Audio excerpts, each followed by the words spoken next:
Among the stars lurk a bunch of weirdos and bizarre intergalactic threats. At least, that's what you might see if you look up at the night sky in the Marvel universe. Oh hey, it's Corvac. This is definitely one of the weirdest weirdos out there for me. Even his name sounds so cosmically weird and just fantastic. Zenu. That's who we're talking about. Zenu.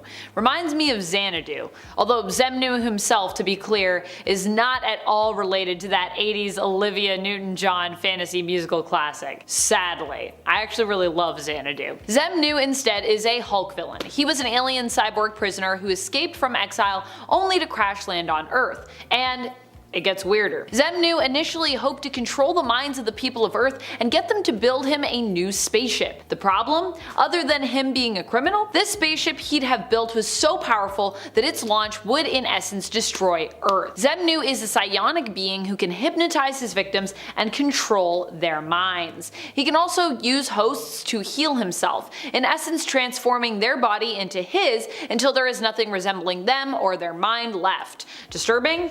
I'll say. Even stranger, Zenu was technically the first character to be known as the Hulk before Bruce Banner even. Zenu is actually the original Hulk. Are there any other characters like that you're like surprised that are the original that we don't think of today? Let me know in the comments if you have anyone else. Pretty much everything about Corvac is weird. He is a villain from the future who primarily is based in outer space. He's been a villain of the Avengers and the future-based Guardians of the Galaxy, the original Guardians of the Galaxy, but also at one point achieved ultimate cosmic power, which allowed him to put aside his plots of revenge and his power seeking, and instead seek to rule simply to make the Earth and the cosmos a better, more fair, peaceful, and just place. Still kind of stayed as a villain, but I just love that he's like, you know what, maybe this villain thing is messed up, maybe I should try a better thing. Still gonna rule everyone though.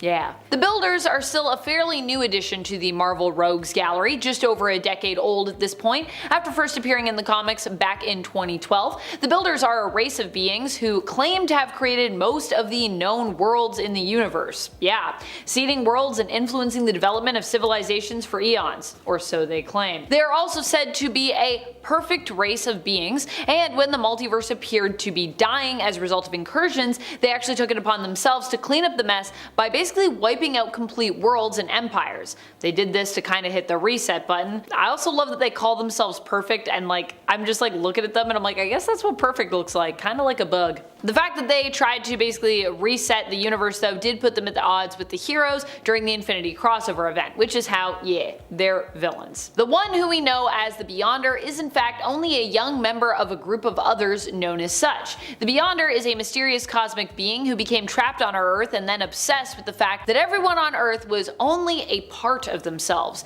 As the Beyonder also realized there were many different alternate universes in which they all seemed to also live, making up their total character, something which of course many Earth beings were just not aware of. He was the one responsible for creating the first battle world in the original Secret Wars event, where he pitted heroes and villains against one another. He is known for his ability to manipulate reality and for his apparently limitless power when it comes to his mental and physical strength. The Beyonder also returned for Secret Wars 2, also a very wacky and kind of weird event, where he instead simply sought to experience basically what it was like to be human, or at the very least an Earthling, and he just like lived on Earth for a bit, and people were really weirded out and uncomfortable with it because the original Secret Wars had already happened at that point. Annihilus is weird in the most comic book way for a villain. He hails from the negative zone and is insectoid-like in his appearance. Annihilus basically has a cosmic magic wand known as the Cosmic Control Rod that he uses in his attempt to take over the negative zone. In more recent appearances, however, Annihilus chose to wear this rod as a sort of like protective accessory, using it to protect himself against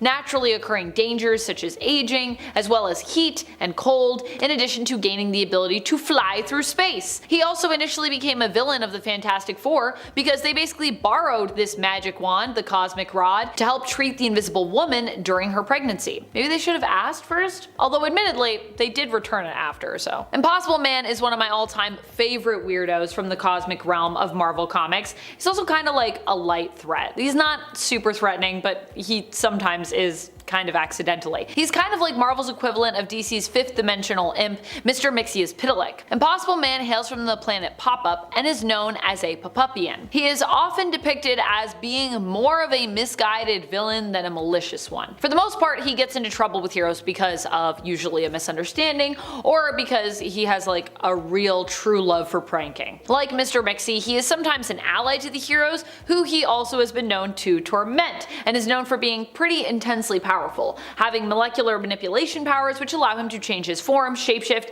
and he can even duplicate himself. Also, he's got a very goofy design that honestly reminds me of a cross between Mr. Mixie and the Coneheads.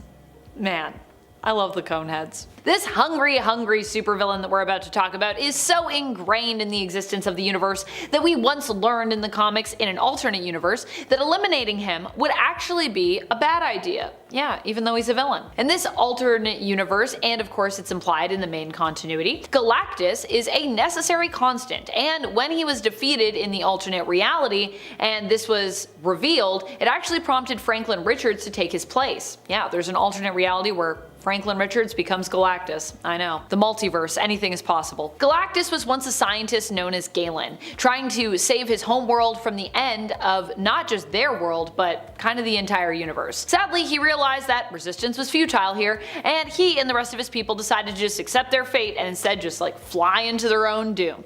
Miraculously though, Galen somehow survived and found himself actually chosen. He was granted great cosmic power, but with great cosmic power for him came great hunger, causing him to eventually become the devourer of worlds that we so famously know him as. So yeah, definitely a threat, but not always meaning to be like malicious about it. Although he might not be as bizarre as some of the other villains mentioned here, I'll let you decide, but for me he's up there. Cordyceps Jones is still a pretty out of this world villain. Literally. He first appeared back in 2017 in Rocket issue number 4 and was created by Al Ewing and Adam Gorham. Cordyceps Jones is known for having a salacious reputation across the cosmos. He is a 30,000-year-old fungal parasite who, due to his longevity, has made an intergalactic fortune and is known for owning many successful casinos across the cosmos. Space casinos, my favorite kind of casino. Recently, he appeared in the X-Men series where he seemed to be threatening the existence of Earth, setting up a bet for fun to see who can basically be the first to wipe out Earth. Needless to say, the X-Men were not pleased to learn of that and actually planned a casino heist with the help of Gambit's friend and their ally Rocket Raccoon in order to deal with Cordyceps Jones. And spoiler alert, they did.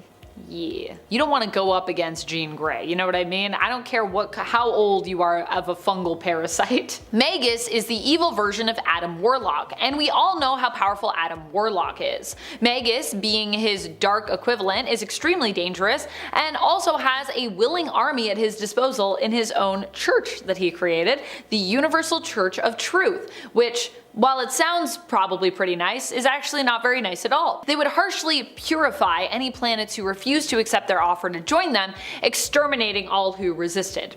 Across the cosmos. Yeah, pretty awful. Being that Magus is the negative side of Adam Warlock, he possesses all of his abilities and powers. The evil side of Adam Warlock, Magus' story is a pretty complex one as well. One that is filled with general cosmic confusion, but I'm gonna try to simplify it a little bit for you here. Basically, Magus was created to oppose Thanos. He bumped around through time and he found himself educated by chaos and order, and he used what he learned as principles with which he built a faith and created the Universal Church of Truth, using this religion to fuel an intergalactic holy war.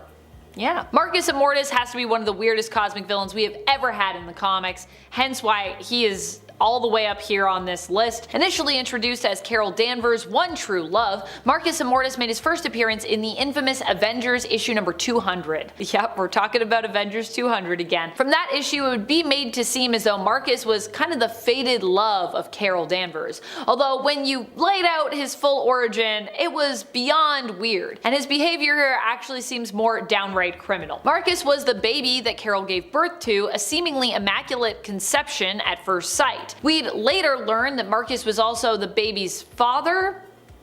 Just come along with me here. Basically, Marcus abducted Carol because she reminded him of his mom and he seduced her. He then slept with her in Limbo, where he was trapped at that time, before releasing her back to her own dimension, back to Earth, without any memories of what had gone on in Limbo. His Limbo, not Magic's Limbo, just to be clear, they're separate. Carol was his means of escape, as he was able to be reborn in her dimension through her, which was how she had become pregnant, and also how she gave birth to the man who was once her lover, and then he became her son, but he was still himself. He grows up really fast. It's weird. The part where Marcus is made to seem as Carol's one true love comes from her confusion surrounding whether or not to go back to Limbo with Marcus. She feels bad. She's like, he's gonna be alone and maybe I love him, I don't know. This all happens after it's discovered that his presence in her dimension is actually causing it to basically crumble, and she just realizes I guess she has feelings for him. Miss Marvel leaves the Avengers, weirdly choosing to ride off into the sunset back to Limbo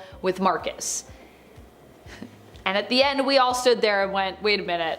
That was a love story? That sounded like a villain. Many X-Men threats are out there. Threats like the Sentinels and Onslaught are often remarked on and feared, but X-Men foes who appear less frequently can still be just as deadly. Bastion is now more iconic than ever when it comes to being one of the big players in the X-Men Rogues and Threats gallery. Many people think of Sentinels when they think of big X-Men cybernetic threats, but Bastion is unique in that he is basically a living Sentinel. In the comics, he's mostly just a machine, of course, but one who was raised by humans, giving him human-like traits. But in the X-Men 97 series, he is a literal combination of the two, making him even cooler in my mind. In this series, the Siege Perilous is not involved in his origin story, but instead it was a piece of Nimrod who influenced his creation, instead of him literally kind of being a version of Nimrod, making him part Sentinel and part human here, a literal living machine. Bastion claims to be combining tech and humans together, creating Prime Sentinels, in order to save humanity with his project Operation Zero Tolerance here. But I wonder if, like many other Sentinels out there, he actually might be serving more of the robot's interests than humanity in the long run.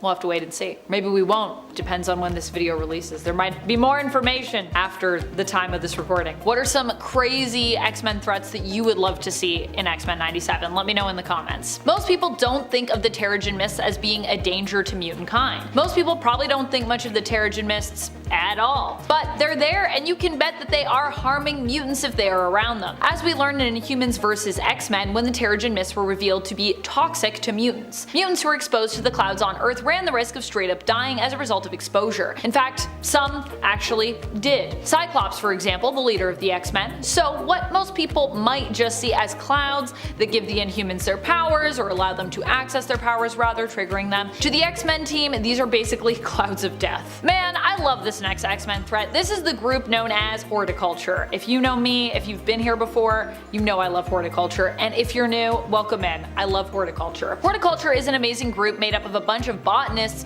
who each have their own specialty in the field. They also so happen to be a group of geriatric women as well. Their goal is to protect plant life on Earth. It doesn't sound so villainous until you realize how much both humanity and mutant kind stand to threaten Mother Nature simply with their existence, pretty much. Sabretooth is one of those villains who I feel is often undermined and underappreciated. Some people don't think much of Victor, thinking of him as no more than a violent and unhinged enemy for Wolverine. But fun fact, he didn't even first appear as a Wolverine villain. No, he actually first appeared in Iron Fist issue number 14 back in the 1970s. Yeah, he was actually kinda like Iron Fist's foe first, if you can believe that. Over the years though, as we've come to learn more about Victor Creed, we learn he too was a mutant and one with a vendetta against Wolverine, who had killed his brother. Sabretooth wasn't actually upset about the loss of someone that, you know, he loved so much, like his brother, his family member, as he was upset about the loss of someone he ritualistically tormented every year on his brother's birthday. Which is why he took to ruining Wolverine's birthday once he'd found out that Logan was of course responsible. Victor might seem like he's all brawn, no brain, but he's actually a master strategist and tactician who is surprisingly good at playing mind games with his enemies, manipulating them into believing what he wants them to believe and often tricking them into committing doing terrible acts seemingly on their own. Coming up next, good old Donnie Pierce. Gosh, I love Donnie Pierce.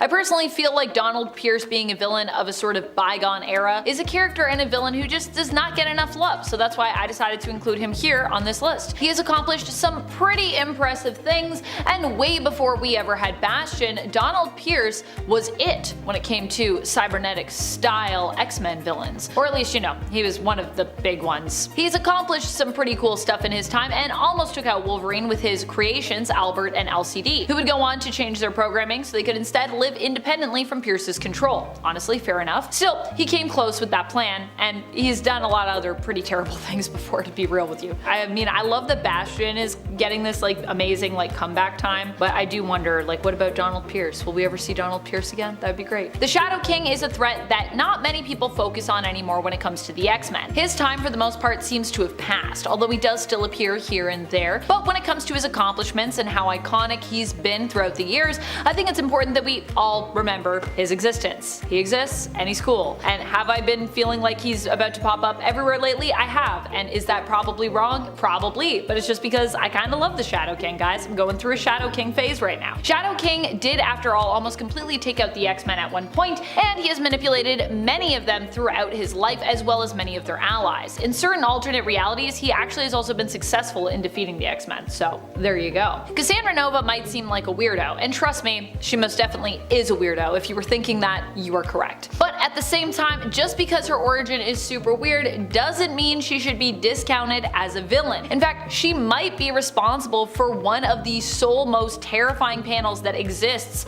in Marvel Comics. This one from the E is for Extinction story arc. Cassandra Nova is often known for hating mutants and being completely devoid of empathy. Recently this changed, but her gaining empathy honestly didn't make her any less terrifying. It just allowed her to temporarily ally herself with the mutants. When it comes to Emma Frost, I think she is a villain most people don't expect to be super deadly because, well, she's now reformed and an X-Men team member. But that being said, with Emma there are two sides to her, almost. There is the time from before when she was with the Hellfire Club and she was an X-Men villain, and there's the time from after, when she ended up finding some redemption and even joining up with the X-Men team and becoming a hero. Yeah, Emma in the before times was ruthless and definitely was a villain that you wouldn't want to mess with. I think a lot of folks now kind of discount her as a villain because, you know, she's been a hero for so long now, but I definitely think it would be interesting to see Emma return to her villain roots and to also see how her time as a hero may have changed her approach to villainy. Back in the day, there was almost nothing too dastardly in regards to what she was willing to do. Remember when she swapped bodies with Storm? That was just downright diabolical. Orchis is another group that seems like a pretty big threat when it comes to mutant kind, even bigger than horticulture. Most people might not take them as seriously because they are newer on the scene, but Orchis is pretty impressive when you consider that they're made up of parts of all of the groups who basically felt threatened by mutant kind's growth and evolution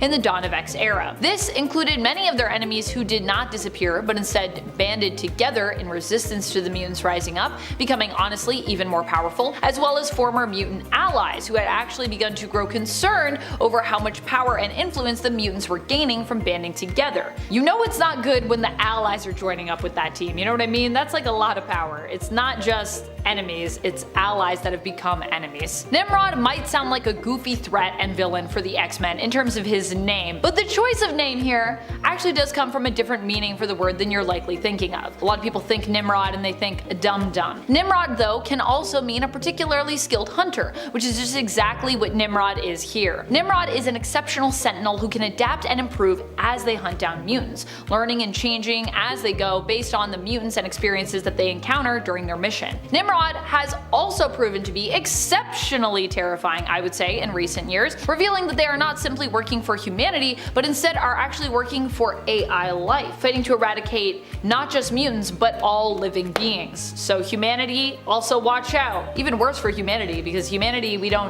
have some superpowered people in Marvel, but humans are just squishy. They're squishy people. X-Men threats like the Prime Sentinels are certainly unexpected, but they aren't the only X-Men villains out there that might pack a surprising punch. Mr. Sinister was once brilliant scientist and geneticist Dr. Nathaniel Essex. Nathaniel, however, turned to more mad science after the loss of his son, sadly. When offered an opportunity by Apocalypse to become more evolved, Essex ended up taking it. He claimed a new name based off of something his wife had called him upon learning of his true nature: Sinister. Mr. Sinister still seems obsessed with finding a way to fix his long-dead son. Sinister has a particular obsession with the Summers family and even created Madeline Pryor, playing matchmaker to set her up with Cyclops so that the two would marry and produce a perfect mutant child, which Sinister later hoped to procure and study. Sinister also managed to devise a plan that allowed him to completely alter reality, making everything and everyone a part of his own Sinister universe in Sins of Sinister. Basically like becoming a god, like becoming ruler of the universe. Now don't get me wrong, I think a lot of folks understand just how deadly this next mutant is, but I'm still not sure if folks see him as a real threat just because of where he's at right now. But a friendly reminder that when Vulcan first turned up in the comics during Deadly Genesis, that is just what he was. Someone who was threatening the X-Men after feeling as though he'd been abandoned by them. Vulcan is the other Summers brother. There is Cyclops, there's Havoc, and of course there is Vulcan, the youngest. Gabriel Summers, however, is maybe the most deadly of these three. Vulcan toiled to seize the Shi'ar Empire for himself after marrying Deathbird. When his father, Corsair, demanded that Vulcan stop his ruthless pursuit of power, by the way, Vulcan responded by killing him. Declaring himself emperor caused a great rift in the Shi'ar Empire, plunging it into a civil war. He also at times has been just generally a kind of awful brother to Havoc. Not cool, Vulcan. Honestly, this next villain is a terrifying one, and one that was kind of short-lived in terms of his appearances when you consider just how horrific he was. We're talking about Gregory Terrariton, aka Slayback. Slayback was a Deadpool villain who also had tanglings with Weapon X and kind of with mutants a little bit as a mercenary. He ended up being hired by a group who was hoping to use Deadpool's healing factor to find a cure for the Legacy virus. Inherently, this doesn't sound super villainous when I say it like that. It's like, well, that would be good, wouldn't it? But at the same time, they weren't doing this out of the kindness of their heart or to just save mutants, but they were simply doing it so they could make a fortune, as once they found the cure, they planned to charge a massive amount for it. Factor 3? That sounds like some kind of toothpaste. This is another villainous team composed of mutants but led by an alien known as Mutant Master. You might not remember it because it was only around for a few issues and also first appeared way early on in X-Men issue number 28 back in 1967. This team popped up a few times and would often force mutants into doing their bidding, often mind-controlling Banshee to attempt to kidnap or help kidnap Professor X. Fortunately, in issue number 39, Factor 3 was defeated for good and hasn't bothered the X-Men since, at least not as far as I know. But were they to come back, who is to say what kind of chaos they could sow? After all, they were a pretty impressive threat when they first showed up on the scene. Ruff House is definitely a lesser known villain, though that doesn't mean we shouldn't be intimidated by him. Although he starts out as a villain in the Wolverine comics and a brute, he later kind of becomes Wolverine's ally after he was sold off by General Coy to be used for experimentation. Pretty messed up. Even Wolverine felt bad for this guy, despite being his rival and his enemy on Madripoor. Wolverine decided to go after him and as such became embroiled in a major political conflict in Tierra Verde, not to be confused with Terra Verde, a different republic that also exists in Marvel Comics. Despite Ruff House saving Wolverine though and becoming temporary allies with him, Ruff House would later go back to being a straight up villain of Logan, even renewing his partnership with Bloodscream, another lesser known villain from the 80s, later on. The Marauders are a team a lot of folks don't think about being a threat, especially not anymore considering we have since redeemed the team name with Kate Pryde's heroic Marauders team. But let's not forget what this team was capable of back in the day, and which powerhouse of a mutant brought this team together. It might surprise you to know that Gambit actually created the villainous Marauders team. Of course, he didn't do it because he was truly a villain deep down or anything like that. He basically did it all for Mr. Sinister. Remember when it was revealed that Gambit had a dark secret in the comics and everyone thought it was going to be that he was the witness and the person who ended up betraying the X-Men? It wasn't that. The secret was that he had worked for Mr. Sinister as a retroactive favor after Mr. Sinister had helped Gambit to control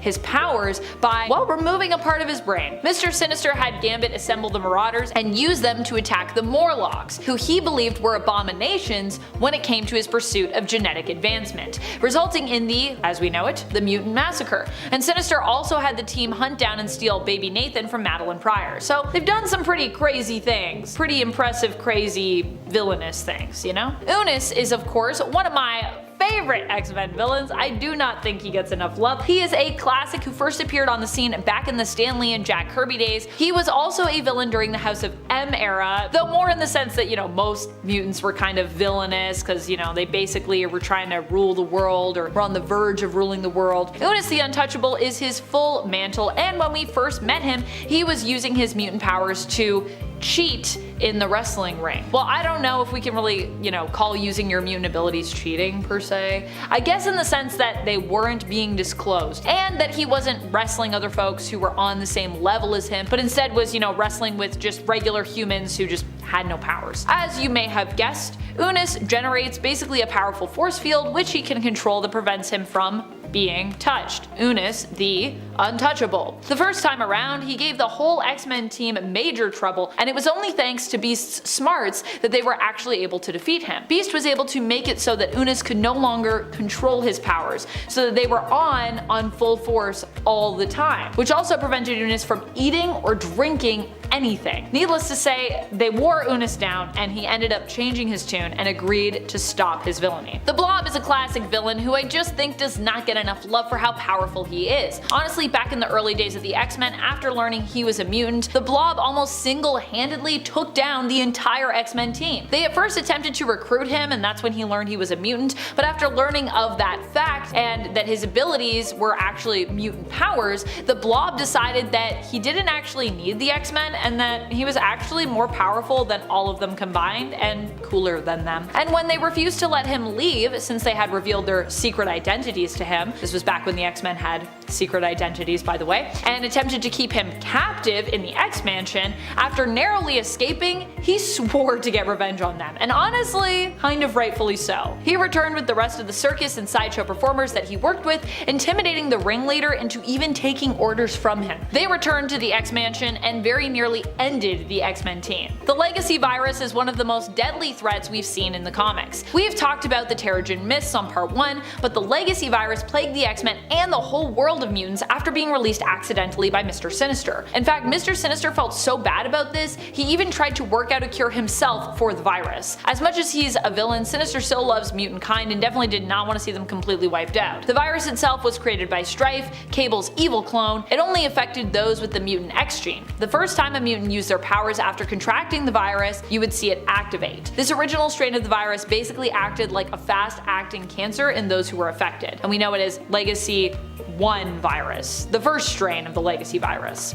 And that isn't all. There were actually 2 strains for the Legacy virus, and while the second strain was not as fast acting as the first, I would still argue that it was worse. This strain of the virus was slower acting and would actually cause mutants to lose control of their powers before they die, basically becoming a ticking, superpowered, uncontrollable time bomb. But before this happened, symptoms of those suffering from it would include skin lesions, cough, fever, and autoimmune deficiency, lowering their immune system and making them more vulnerable to other illnesses. So yeah, basically this version of the virus was like the mutant version of our world's AIDS. Pretty terrible. The Avengers face a lot of threats, and while they usually come out on top, some of those threats are actually more menacing than you might think. Not all threats are purely physical though. First appearing in 1977 Avengers number 165, Henry Gyrich began his career as a government liaison to Earth's superheroic community, starting with the Avengers. Gyrich strong-armed the team, revoking their security clearances and generally making life pretty miserable for them. Gyrich has also spearheaded anti-mutant initiatives as well, making him one of the biggest overall threats to Earth's heroes. He is a proponent of bringing superhumans, mutant or otherwise, under government control. Even now, after being taken out by Abigail Brand, his legacy of causing trouble for all heroes endures in the Henry Gyrich Re-Education Center, which is essentially just a gulag for mutants. He is an incredibly big threat and nuisance for superheroes in general, but he's never achieved the same kind of hype as powerhouses like Thanos or King Kang the Conqueror because he's really just a normal squishy human in a suit and tie who is virtually untouchable due to his position. Graviton is an absolutely underutilized Avengers villain, and it may be just because his power set is too similar to another major Marvel villain,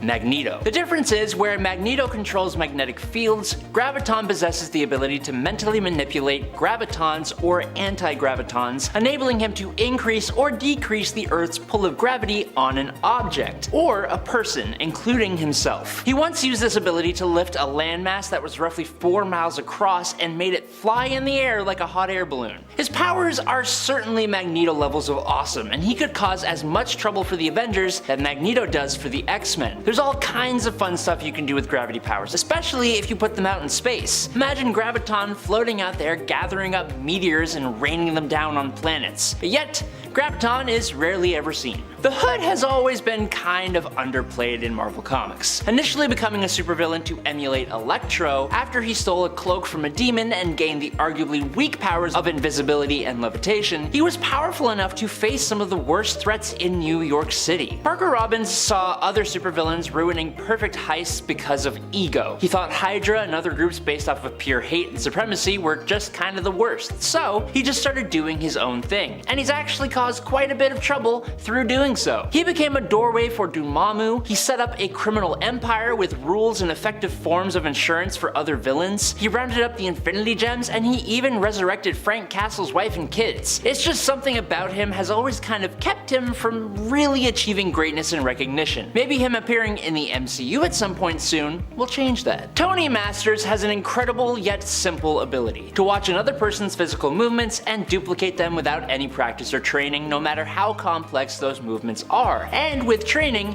he can even predict their every move. As a former SHIELD agent turned mercenary and assassin, Taskmaster is very well known in the superhero and supervillain communities for just how capable he can be. He even pivoted to put his skills to better use, becoming a teacher based out of the Taskmaster's Academy to train government agents, villains, heroes, and henchmen alike. Now, this is just my personal opinion, and I'm not sure if this has already happened yet, but I feel like if given the proper writer and story, Taskmaster would make for an absolutely amazing mastermind for a huge Avengers plot. With his amount of experience and his knowledge of the superheroes and the ways they fight, he could create a master plan to create a whole lot of problems for the Avengers. He may have to team up with another villain to do so and have lots of undervillains under his guidance, but I could see it happening. Next up is Black Swan. Now, Black Swan is not known by enough Marvel readers, and that's a shame because she is scary powerful. The Black Swans were the disciples of Dr. Doom who had formed a religion around his identity as Raboom Alal. The Swans were used as his pawns to fulfill his missions of destruction of every molecule man across the multiverse to oppose the plans of the Beyonders. So basically, they were created to save the entire multiverse. Yabat Amon Taru is the main Black Swan that we know from Hickman's Avengers leading into Secret Wars. With optic blasts, a ridiculously brilliant mind, force fields, and telepathic powers, she became a major threat to the Avengers as soon as she arrived on Earth 616. She was the one who explained a lot of the major players in the incursions, and I think a lot of fans thought that she was headed for big things after Hickman's Avengers run.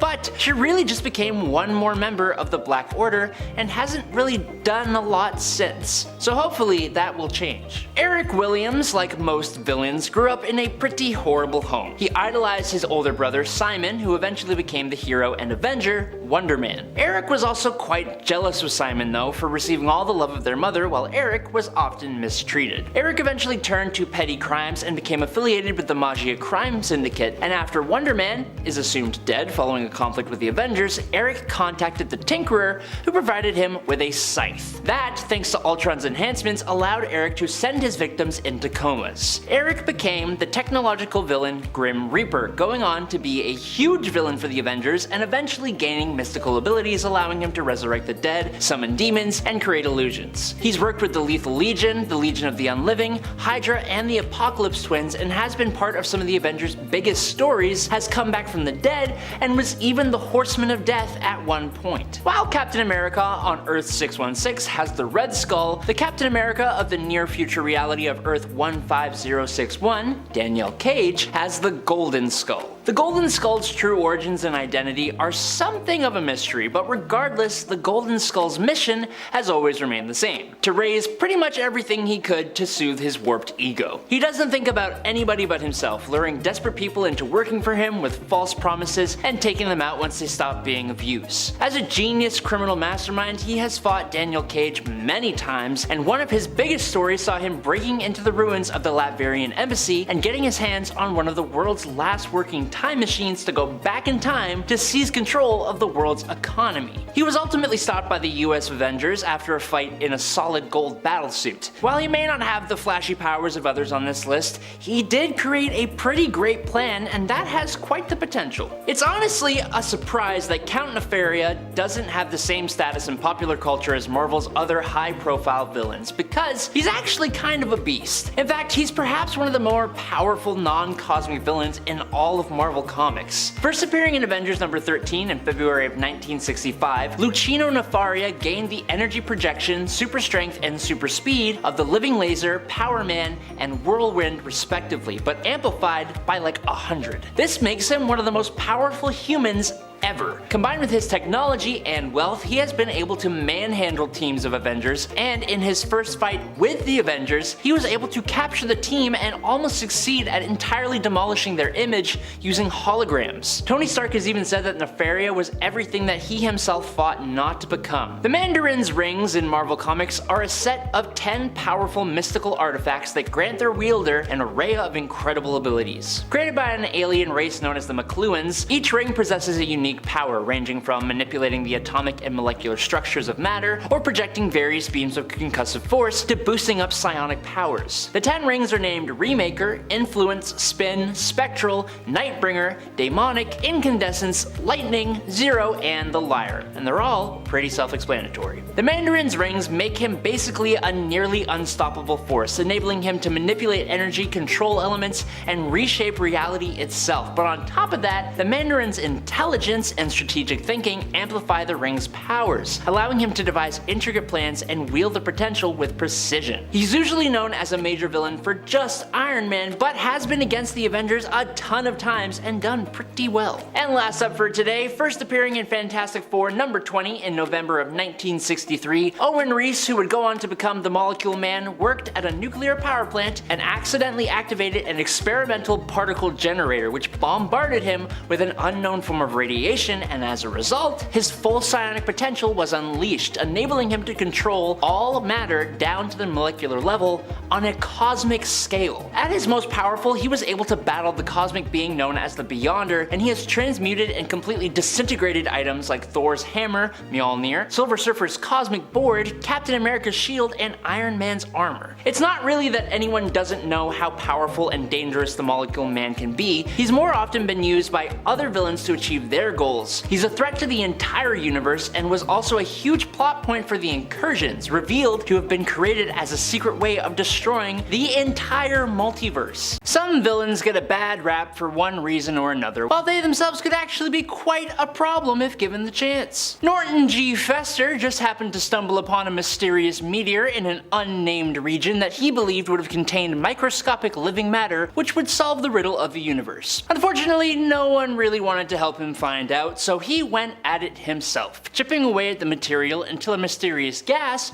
was released that ended up giving him superhuman strength, stamina, and durability. He decided to use this power to become the villain known as Looter. Now, he was pretty quickly apprehended by Spider-Man and became a model inmate in prison, but after being coerced into using his powers to escape, he actually beat up Spider-Man multiple times before Spider-Man had to team up with Valkyrie, and then eventually Norton put his amazing knack for theft to really good use. He would actually end up stealing a lot of stuff, especially from the Fantastic Four, but he had a knack for stealing and using the equipment of other villains. He stole Unicorn's power horn, which gave him the ability to create force fields, the Ringer's rings, which could freeze other objects as well as increase strength, hover, and be used as a weapon. He stole Stiltman's battlesuit with the elongated super strong legs, Mauler's armor, which provided limited invulnerability, super strength, and flight, Shocker's vibro shock gauntlets, and even Paste Pot Pete's pace gun. For an incredibly minor villain, he was pretty darn effective. But speaking of thieves, while Looter is a bit of a joke character and is often just hilarious and ridiculous,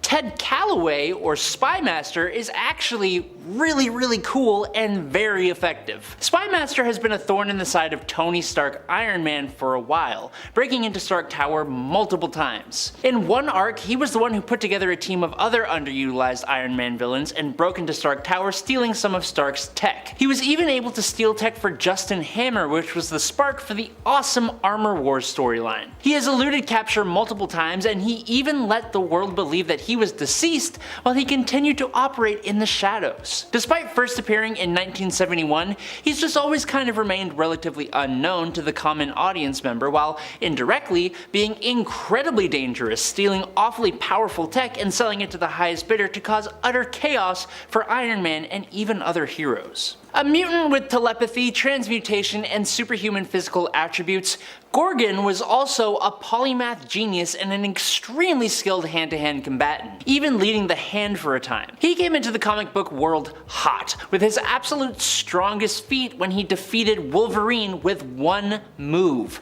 puncturing the mutant's lung with a sword so that he continuously lost oxygen. He was then able to subject Wolverine to Hydra brainwashing and then released an incredibly weakened and brainwashed Wolverine in South America in order to be recovered by S.H.I.E.L.D., who he attacked. With an introduction like that, and with all his various skills and insane intelligence, it's just a huge shame that he hasn't really been able to reach the same heights since, and was eventually wiped out in the X of Swords storyline after joining the mutant nation of Krakoa and becoming one of its captains. Batroc the Leaper is often considered a bit of a joke. However, he's actually one of the deadliest fighters in the entire Marvel universe. George's Batroc is a master of the French style of kickboxing known as savate. Despite having no actual powers, just a peak level of physical strength and the unique ability to jump higher than an Olympic athlete, he's skilled enough that he's even a match for superpowered characters like Captain America and Spider-Man. When he first appeared in Tales of Suspense number 75,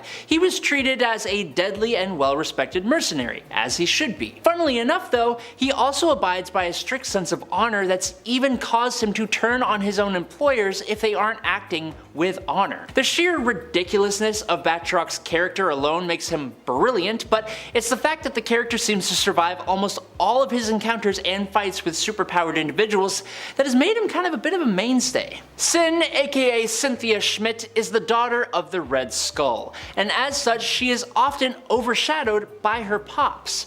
But for a little while, she was actually really cool with tons of potential. She was conceived with the intention of Red Skull gaining a male heir, but obviously Cynthia is not male, and it almost meant her end if it wasn't for Susan Scarbo, who convinced the Skull to let her raise the child. Eventually, Skull returned and used the machine to both age Cynthia up, but also grant her superpowers. She was eventually captured and rehabilitated by S.H.I.E.L.D., but that was promptly undone by the henchman Crossbones, and the two of them went on the warpath, resulting in the demise of Steve Rogers' Captain America. Yes, Sin was instrumental in the legit fall of her father's greatest rival, but everything returns to the status quo, so Steve did eventually return and Sin was defeated. Despite all that happening though, she went on to gain control of a mystical Asgardian hammer that transformed her into the incredibly powerful Scotty, which was like the main inciting incident for the Fear Itself storyline. She's a really cool villain and one that needs more time in the limelight.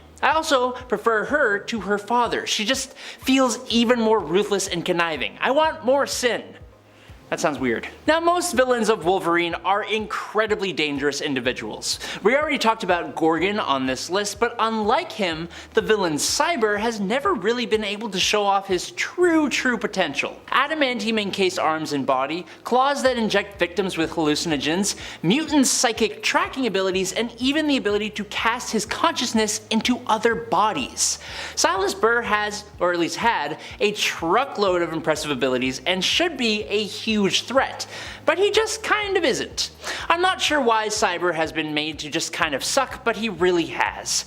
He was even responsible for giving Wolverine one of his most severe beatings up until that point in his long life, and was partially responsible for not only Wolverine's training, but Dawkins as well. But But in the gallery of Wolverine rogues, he just doesn't really have anything else to his name. He mainly worked as a lackey to other people, and even though he has all the advantages that he has, he doesn't really become much of an issue for his opponents. At this point, he is on his 4th or 5th body as the new Hornet, and he has transitioned to be a villain for Ben Reilly, Scarlet Spider. And nothing against Scarlet Spider, I like that character, but Marvel downgraded him from Wolverine to not Spider-Man. I feel like people don't really realize just how dangerous the Absorbing Man can really be. Back in the day, that was certainly true, but with his inclusion in more recent stories, particularly the Immortal Hulk, people have come to see just how powerful he is. His main power is, as you probably guessed it, the ability to absorb anything he touches. There's practically no limit as to what he can absorb and take the attributes of. Glass, silk, water, a whole comet, steel, paper, helium? Cosmic energy from an attack by Odin, cosmic energy from a cosmic cube, electricity, gamma energy, and even the magical energies of Thor's hammer Mjolnir. He's grown to the size of a skyscraper and has even absorbed and controlled the mind of the Hulk. Some of this stuff doesn't even make sense, and yet he did it. He's given the Hulk, Thor, the Sentry, and even Odin a run for their money. The main thing that holds him back is he's just kind of an idiot. He's not that bright. That's it. If he ever got an above average intelligence, most of the Marvel superhero community would be absolutely done for. And that's actually what happened in the alternate universe Earth 9997, when he absorbed Ultron's intelligence and could then store different absorption abilities for later use. A tenacious, intelligent, and morally grey villain and brilliant leader in finance, Juliana Nefaria, working under her father, Count Nefaria, became the leader of the massive Magia crime family.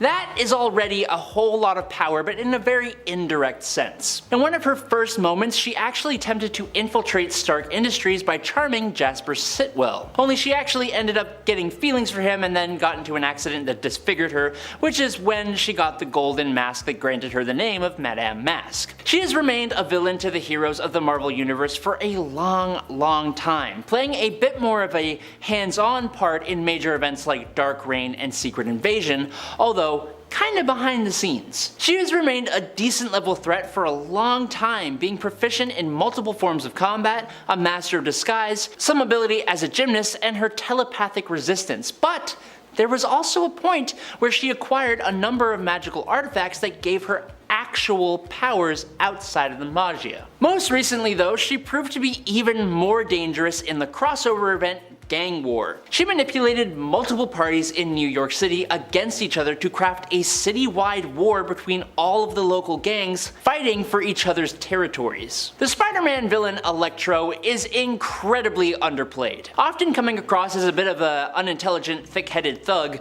Electro has always eluded the big leagues of Marvel villainy, but his power set is on the level of characters like Magneto and Storm. Max Dillon has become a being of electrical energy, able to store up to 10 million volts of electricity that he can use to fire lightning bolts, propel himself off the ground, and even enhance his own physical attributes.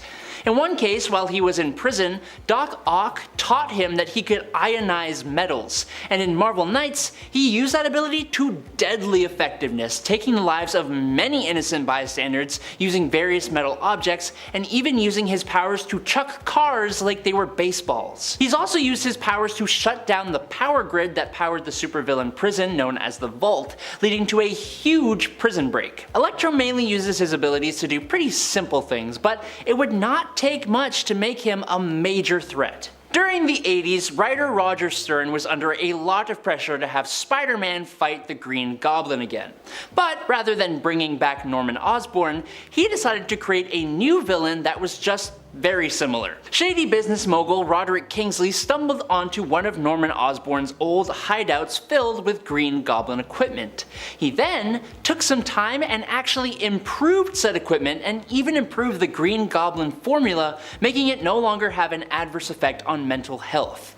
Now, everyone knows how effective and dangerous the Green Goblin is, but Roderick, as the Hobgoblin, ran an entire criminal empire for years, and he did it without anyone even learning his name. One of the biggest things about Hobgoblin was that no one knew who he was for so long until he was revealed to be Kingsley. But even then, he managed to escape to a private island with millions of dollars. With so many villains out there in DC Comics, some tend to hog the spotlight, but the others are still much more dangerous than we might give them credit for. Things for Batman got really chaotic around the same time his childhood friend Tommy Elliot showed up back in town. That's because Elliot was actually the villain Hush, working with the Riddler and a whole bunch of other villains to completely bamboozle the Dark Knight and push him to the edge of his limits. Batman Hush was a huge and amazing story arc for Batman, and Tommy for his part managed to stay one step ahead of his old friend, fooling Batman at every turn. Sure, Batman was eventually able to turn things around, and granted Hush has a deep understanding of Bruce and he wasn't the only mastermind behind the entire scheme in its totality, but he did a heck of a lot, especially on his first ever outing as a villain. It's a shame he hasn't been able to show that potential in another story yet. He could realistically cause quite a problem for not only Batman again, but others in the DC universe. Wonder Woman, being a warrior-bound Amazon, sometimes daughter of Zeus, is one tough lady. And as you'd expect, a good chunk of her opponents are equally, if not more, physically intimidating and pack one heck of a punch. And then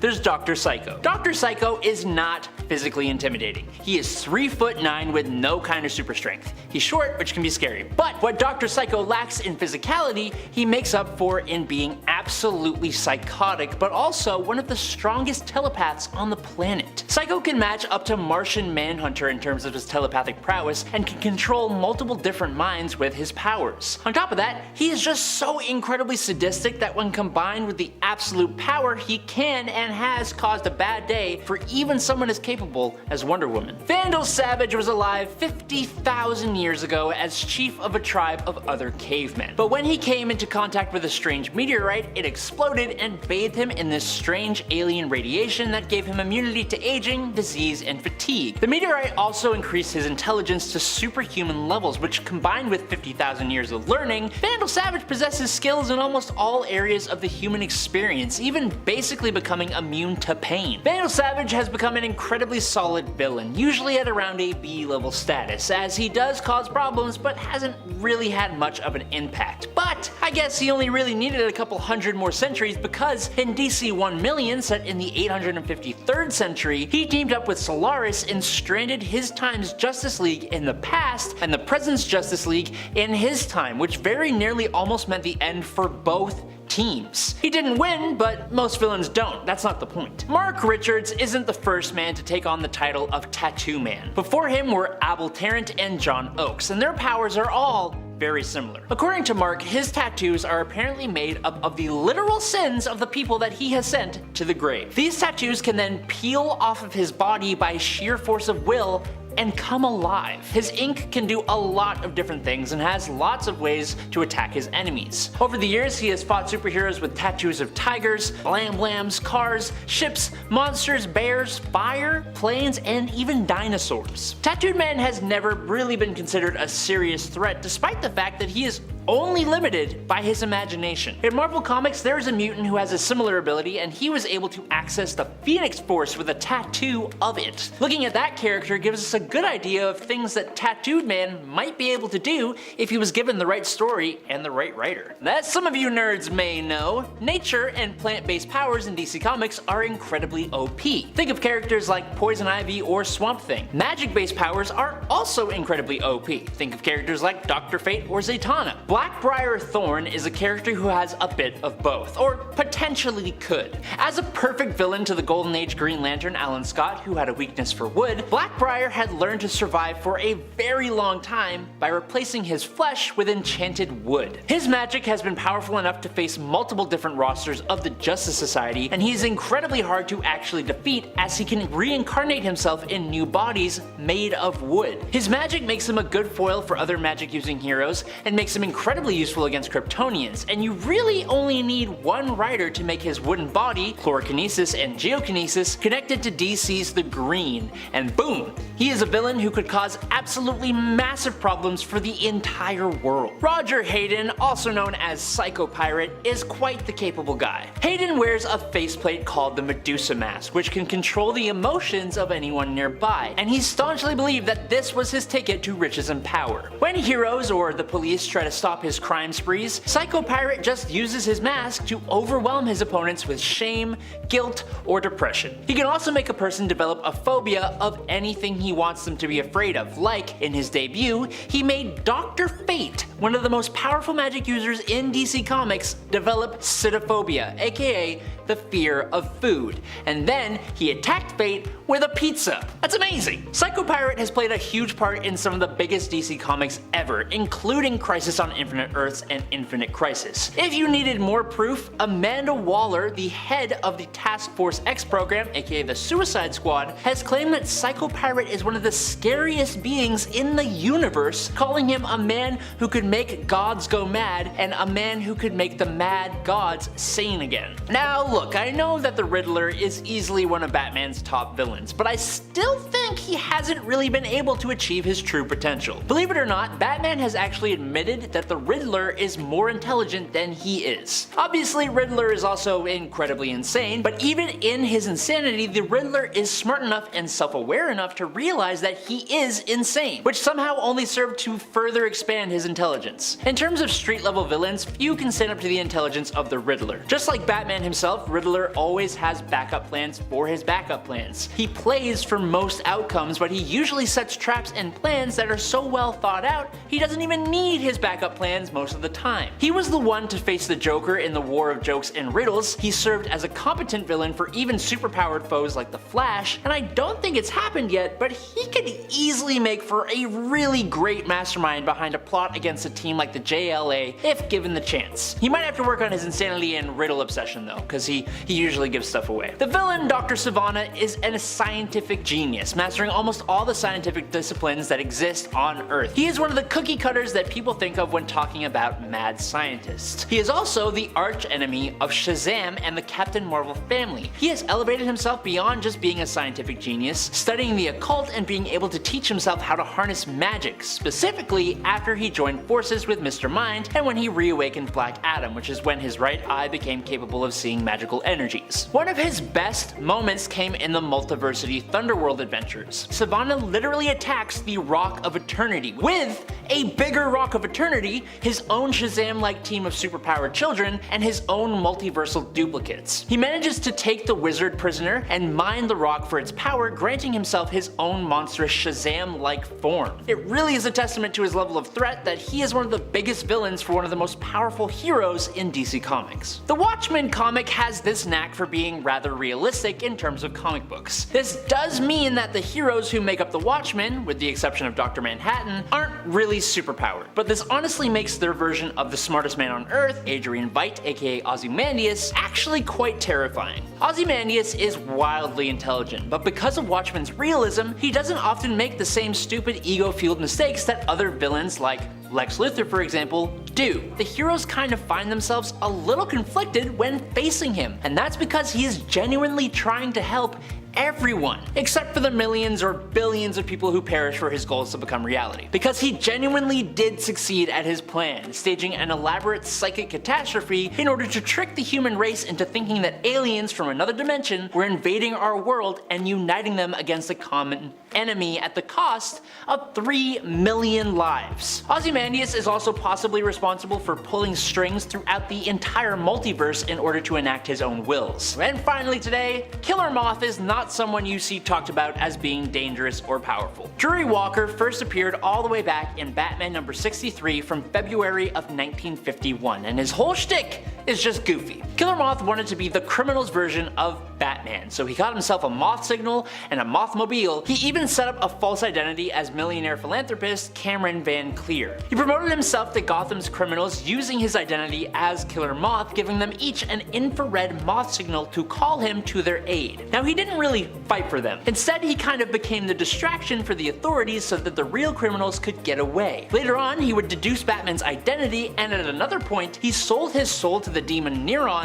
and became a giant moth-like monster known as Chiraxes. He may be a bit of a joke, but Mothman has caused some serious problems on a few occasions. Kicking off the list at number 10, we have Abra Kadabra. AKA Citizen Abra, he began his magical days as a Flash villain, first appearing in comics in The Flash issue 128. He's from the future, of course, like most of these guys are, but it's a future where, sadly, magic shows aren't a thing anymore. Yeah, sorry David Blaine, gotta get a new job. He's from the 64th century, and technology has become so advanced that pulling a rabbit out of a hat just simply won't cut it anymore. I heard about the time machine powered by M-metal. He just had to get his glittery magician hands on it. It was only capable of one trip, so Abra snuck into the laboratory and shot back in time to the 20th century, where magicians were still celebrities, like Chris Angel or David Blaine or David Copperfield or, you know, the other ones. He would use technology from his timeline well beyond what we're capable of and then blow our minds in these magic shows. The shows were going well at first until people got bored, then they were actually more interested in this new statue being built in town, so he figured the next logical way of getting attention was to start stealing things, starting with this fancy new statue. He kept stealing, and he kept stealing after that, and he kept using his future tech to evade capture, so when it comes to magicians, Abra Kadabra is very committed to the craft, in the future or the past. Number 9. Gorr the God Butcher. The God Butcher will be played by Christian Bale in the upcoming Thor Love and Thunder sequel, and yes, he is a time-traveling menace as well. He made his first appearance in Thor God of Thunder issue 2. He was born on a planet with no name, which is always a great sign. Gorr lost his parents when he was very young, and he was told to pray to these gods, because they would always make things better, these glorious gods. And then after getting a wife and son, death kept looming over, and he lost both of them as well. Really tragic stuff. So now he's a little bit more than upset at these gods. He wants them to answer or to pay, one of the two. With the all-black Necrosword powers, he heads out for revenge on these gods, but in the past. He would use the Pool of Forever to travel back in time and make these attacks happen. He would use the Pool of Forever to go back in time and then attack all these gods when they were babies, right? So it took different versions of Thor from different timelines just to put a stop to Gorr the God Butcher. So with this new Thor movie coming out, including Natalie Portman, Mjolnir, Lady Sif, I feel like it's going to be a cosmic headache and do some time stuff in there as well. But in Taika, we trust. It's kind of like when Rhodey suggested getting rid of Thanos when he was younger by, you know, Gorr the God Butcher is basically that mentality, but 10 times worse. And with powers. Number 8. Timothy Drake. The Red Robin, aka Tim Drake, first entered comics in Batman 436. He was a young boy who saw the Flying Graysons show live in person. He even received kind words from Dick Grayson, and Dick dedicated that act to Tim that night. How lovely. Now, of course, this was moments before Dick's parents, John and Mary, tragically died during this act. A night Tim would never forget, especially when he witnessed the Caped Crusader himself, Batman, consoling Dick Grayson afterwards. So years later, when Tim was 9, it was Batman and Robin taking down the Penguin, and Robin did this quadruple somersault, the only flip that could be performed by a Grayson, and then he connected the dots. He's like, oh, so you're him and you're him. Got it. Tim followed them around for a while, and then after Jason's death, Tim suited up himself as the third Robin. But in the Titans Tomorrow storyline, we see the Teen Titans travel to the 31st century to assist the Legion of Superheroes, and when they return, they accidentally end up 10 years in their future. So they meet older, darker future versions of themselves, including Timothy Drake, now going by Savior. This version of Tim is ruthless. He even carries around with him Joe Chill's gun to help get the job done. So when the team gets back to their real timeline, they swear to never become their dark counterparts, and they split up. But, like I said earlier, this split up is actually what ends up causing the dark versions of themselves to happen in the first place. Time! You can't mess with time. That's it. The Titans Tomorrow storyline is definitely one you need to check out. We love dark, evil versions of our heroes. We can't get enough of them. Number 7, Ultron. The Avengers Age of Ultron storyline is a lot better than the MCU's version of that. The comic Age of Ultron has better time travel stuff than the movie Endgame does, honestly. I mean, Wolverine goes back in time, he tries to kill Hank Pym so that Ultron's never created, but while he's there, he has to talk to other Avengers who are also back in time on a different mission. It's wild. It's a great time. It starts off with New York City in ruins. Spider-Man is zipping around the city. All these heroes are missing or they're dead, and the only way for the city to survive this apocalypse is by offering superheroes to Ultron, who just rules everything. So She-Hulk and Luke Cage are amongst these survivors, and they have the plans basically to just go in willingly, and then once they're inside, they're gonna break everything apart because they're super strong. But then when they get there, it's not even Ultron that's running the show, it's actually Vision. The Vision is being used as a conduit from future Ultron, so he's safe. You can't just go and punch him and then everything's fine. He's in the future, he's safe, he knows what's gonna happen. We're kind of screwed. We can't punch our way out of this. We have Ultron already on top. Ultron is actually barely in this story, funny enough, but the stakes start off raised, so you feel anxious the entire time reading it. It's a great time travel story. Definitely check it out.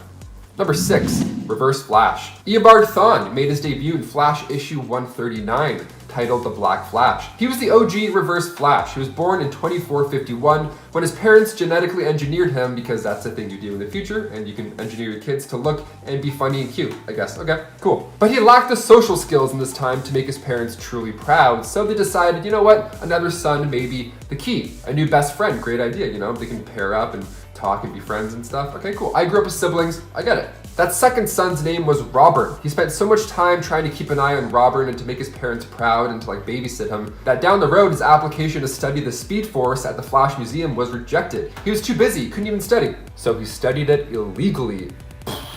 But he was caught by his brother, who is now an officer in the Science Police. This guy is interesting and a little confusing. So a future version of Eobard traveled through time and prevented his brother from being born, and then he was able to study and was in turn this time around admitted to the Flash Museum. Great. But then when Professor Drake was on the verge of proving the existence of the Speed Force, Eobard has trained his whole life for this, so he wanted to collab, but Drake said no. He wanted to do it solo. So he traveled back in time again and eliminated Professor Drake from the equation. So next time around, there's no Drake, there's no problem. Now Eobard is the professor at the Flash Museum and was nicknamed Professor Zoom. Reverse Flash is responsible for the death of Barry Allen's mother and his wife Iris West. He just rips timelines and the Flash's life to pieces. That's his whole thing. Number 5, Maestro. In Avengers Endgame, we cut to 5 years in the future. Hulk is now smart, he's taking selfies, he's dabbing, he's hanging out with the team, but he's embarrassed by his past smashy version of himself from 2012's Avengers. We love growth, we love seeing a character change, but what if the Hulk had lived even longer on this planet? Well, that's where we get into the Incredible Hulk Future Imperfect storyline. As the title suggests, the future is not so bright here. There are no flying cars, there's actually nothing really there. It's not a paradise at all. When we see the future Earth 9200, we're seeing a Hulk 100 years in the future as well. We find him after a nuclear war put the planet close to extinction. So the Hulk, or rather the Maestro, was older, stronger, and scarier looking, all because he'd been absorbing all this nuclear radiation from the Earth. He became even more unstoppable and, of course, just super jaded, just super evil. He had to face a future version of Rick Jones at one point, and then he ended up losing a battle to said Smart Hulk as well. I wouldn't want to face any version of the Hulk at any time. I don't want to fight Smart Hulk, War Hulk, Horseman Hulk, or even Bruce Banner. I don't want to fight the scientist Bruce Banner.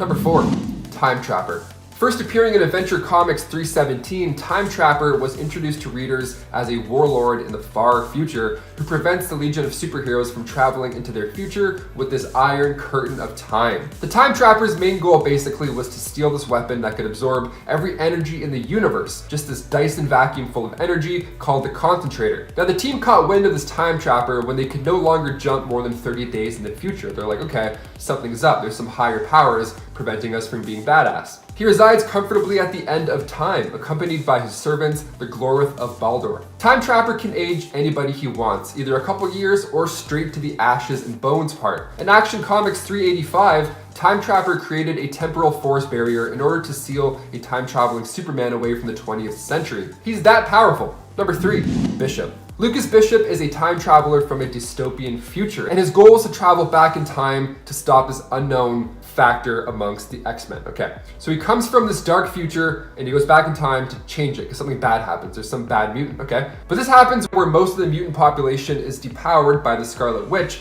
and then this one child, Hope Summers, was born, the first mutant born since M-Day. Well, it turns out that this kid is the reason Bishop is going back in time in the first place. This kid would end up taking millions of lives in the 6-second war. So Bishop thinks the only way to save his future is to travel back in time and take out Hope Summers as a child, but he fails at taking out Hope, but he does take down Cable, creating this new future where Cable is remembered as a hero for protecting the child, and Bishop was actually remembered as the villain. So he was the villain in his own story, and he didn't even know it. Number 2, Kronos. If you do the crime, you're doing the time. But if you have enough time, you can plan said crime out in detail, and then maybe you just won't get caught next time. David Clinton first entered DC Comics with the Atom issue 3. He's mainly a villain for Ray Palmer, aka the Atom. Now he was a criminal his entire life, and finally when he was arrested, he was thrown in the slammer, where he had time to think about everything that he's done, all the reasons why he got caught, why his plans didn't work. But maybe he had a bit too much time. He reflected on his past crimes and what he would have done differently if he had planned it better, and then he used his skills and obsessions with timepieces to work non-stop in the prison workshop, where he learned about clocks, time, the mechanisms within.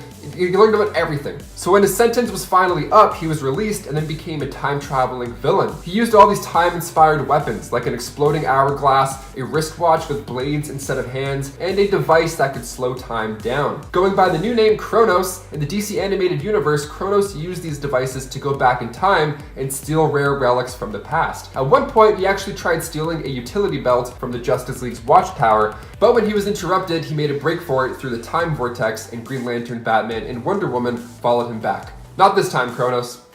Literally, not this time. Maybe the next one. And finally, number 1, Kang. Kang the Conqueror. As Loki gets closer to wrapping up, we're starting to see some higher powers at play here. The Time Lords were just androids. Loki was banished to a realm full of other Lokis. We're not really sure who's calling the shots yet, but signs are pointing to Kang. Jonathan Majors is already set to play the time-traveling villain in the next Ant-Man film, so let's do a quick refresh on him. Kang the Conqueror, aka Nathaniel Richards, made his first appearance in Avengers issue 8 back in 1964. Kang has seen many centuries. He can travel through time, and his futuristic suit of armor is built with weapons that can take on any superhero from any timeline that he chooses. He's super powerful, and it sure helps when he travels with armies. That often does a trick. So he discovered time travel tech from the 31st century developed by Dr. Doom, and being a descendant of Reed Richards with that brain power, he figured out a way to make it work to his advantage. He traveled back in time initially to become Pharaoh Ramatut, but once he returned to his 31st century, it was now just a wasteland. So he figured, okay, now I'm going to go all the way back and just rule Earth to prevent said destruction from happening.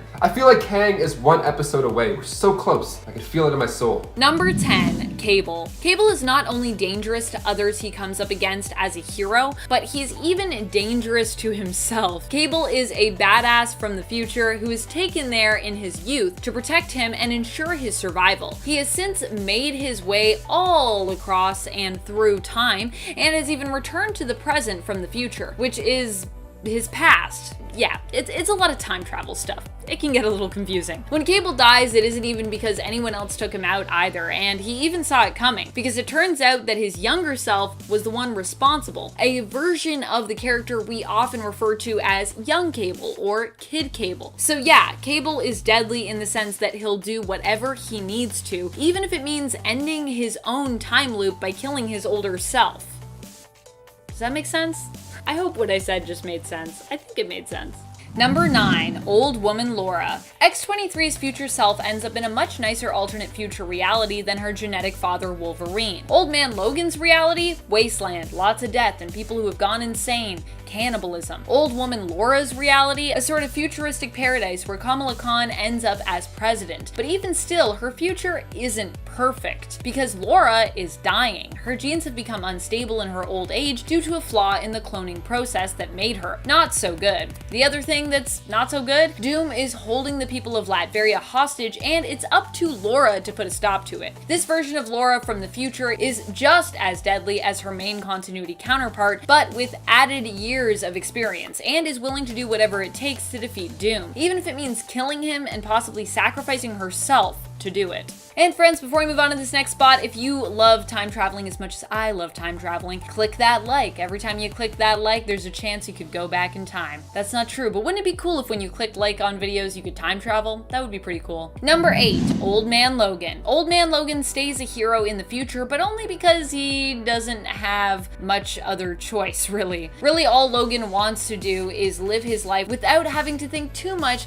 of all the deaths of his friends that he's responsible for. Logan in the alternate future of Earth 807128 ends up killing all of his fellow X-Men after being tricked into thinking they were all villains by Mysterio. Not only was he capable of causing all of that death, but further into the future, he goes up against a powerful and horrific villain in his time and reality, facing the head of the Hulk gang and also sort of his landlord, Pappy Banner, aka Old Man Hulk. Something went wrong with Bruce Banner as time went on in this reality, and he basically lost his mind, likely as a result of that gamma radiation affecting him well into his elder years, and not in a good way. Logan ends up being swallowed whole by Hulk, but defeats him in the end by cutting his way out of Old Man Hulk's gut. It's pretty gross.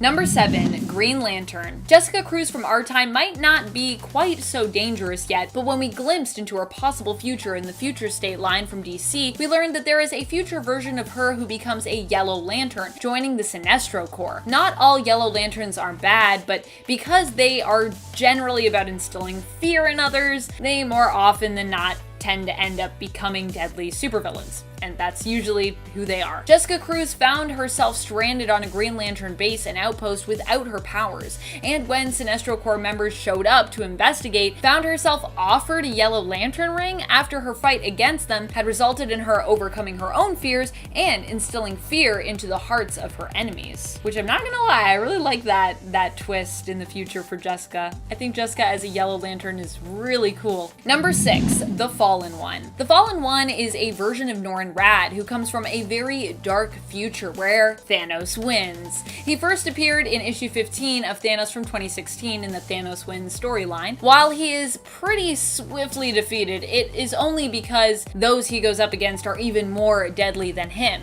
And even then, it takes a few issues before the fight against him is actually concluded. So it's not like you're in, you're out. It's not a one and done. It's a few issues. Norrin Rad, aka the Silver Surfer, became the Fallen One after he was imbued with black matter and also boasts, of course, of the power cosmic, in addition to wielding Thor's hammer Mjolnir. He also comes leading the charge of the Annihilation Wave, so he's got a lot going on. He got all this power in the hopes of standing a chance in the final showdown with Thanos, as one of the last beings left alive in the universe, one of the final people to actually fight him. Sadly, he does fail, but he still manages to look deadly and badass while doing so. So, you gotta give him some points for that. Number 5, Superman. John Kent in Future State takes up the mantle of Superman after his father. This also happens after his father left Earth, and many of those who he helped believe that he actually has gone missing, possibly to never return. That's what people think is going on with OG Superman. Well, we skip through the future timeline and Future State with this version of John from this future being shown as a very heroic character. We also see some things that he does in this futuristic timeline that seem, well, not so heroic. Like when he bottled the city of Metropolis. John believed he had no other choice and that this was kind of the most peaceful solution to fixing the problems that the city faced at the time. However, he later is forced to confront the fact that he took away the freedom of the people of Metropolis when he made this choice for them. Future State John Kent is dangerous because he is willing to do whatever it takes to protect the city of Metropolis, which sometimes means taking actions that other heroes like Supergirl find questionable. Number 4, King Thor. King Thor might be one of the most powerful future heroes on this list, but he also is only so deadly and dangerous because he's living in a time where he has to be. King Thor is the alternate future version of Thor from the alternate Earth of 14412. Here, Thor goes on to become the Allfather and lives beyond the point where Midgard becomes a lifeless husk as a result of Thor's once more again villainous brother Loki, the god of mischief. At one point while battling Doom in the future, King Thor is granted the Phoenix Force by Logan, who is currently bonded to it at that time, and is able to use that power to defeat Doom. Considering that King Thor will do whatever it takes to defeat those who would oppose him, and considering how much power he wields, even when he doesn't have the Phoenix Force, I'd say he's a pretty dangerous future hero. I wouldn't want to go up against him. Number 3, Cosmic Ghost Rider. I would say Cosmic Ghost Rider is one of the most dangerous heroes on this list because he's not entirely mentally stable, which also makes him a lot more unpredictable. Cosmic Ghost Rider was originally Frank Castle, aka the Punisher. When Thanos attacked Earth, Frank made a deal with Mephisto, following his death, to become a spirit of vengeance, a Ghost Rider, so that he could return to Earth and get revenge on Thanos for all of the people on Earth that he had killed. However, by the time Frank returned to Earth, there was basically nothing left to avenge, and Thanos had already left, leaving the planet empty and desolate. Frank wandered as a Ghost Rider for years, and in his solitude, lost his mind. He would go on to become a herald of Galactus in an attempt to defeat Thanos, but would eventually submit to being Thanos' herald after realizing that fighting against him was pretty pointless. Number 2, Booster Gold. Booster Gold is demonstrably dangerous as a hero from the future, mainly because he has no idea what he's doing. He has tons of knowledge of what is meant to happen in the main continuity and present day that he traveled to from the future, but he has no idea of how messing with the past timeline or anything like that could affect the present day or its future. We see how dangerous he can be when he attempts to even do good, like saving Bruce's parents in the past so that they can be there for his wedding. Unfortunately, in doing so, completely messes with the timeline to the point that Booster is actually forced to travel back in time and make sure that Bruce's parents are killed, and that poor young Bruce is basically there to witness their deaths. It's also kind of implied that Booster being there and fixing all of that is actually what caused their deaths. It's pretty crazy, it's pretty trippy. Booster might have some valuable knowledge as someone from the future, but he doesn't have the finesse needed to know when the timeline can be tweaked and when it should be left alone to avoid catastrophes from manifesting in the future. Basically, do not let Booster time travel and mess with the timeline. It is not a good idea. Number 1, Iron Lad. Iron Lad is not specifically from the future, but he does go on to become a very dangerous villain who returns from the future. Iron Lad, who was a member of the Young Avengers, it turns out is actually destined to become Kang the Conqueror, who has many different villainous personas throughout the years. I won't go into them right now, but you know some of them. And he's also known for his time travel antics. He often travels back through to the past from the future to enact all kinds of elaborate plots. As a Mortis, he had a hand in creating White Vision. Kang also at one point turns Iron Man evil, brainwashing him into becoming his loyal servant and villainous right-hand man. He's basically behind a lot of evil things that you're like, what is even happening here? And then it'll be like, haha, it was Kang the whole time. Possibly what we'll see in the MCU. I'm placing my bets. Because sadly, I don't think I'm getting Norman Osborn in this phase.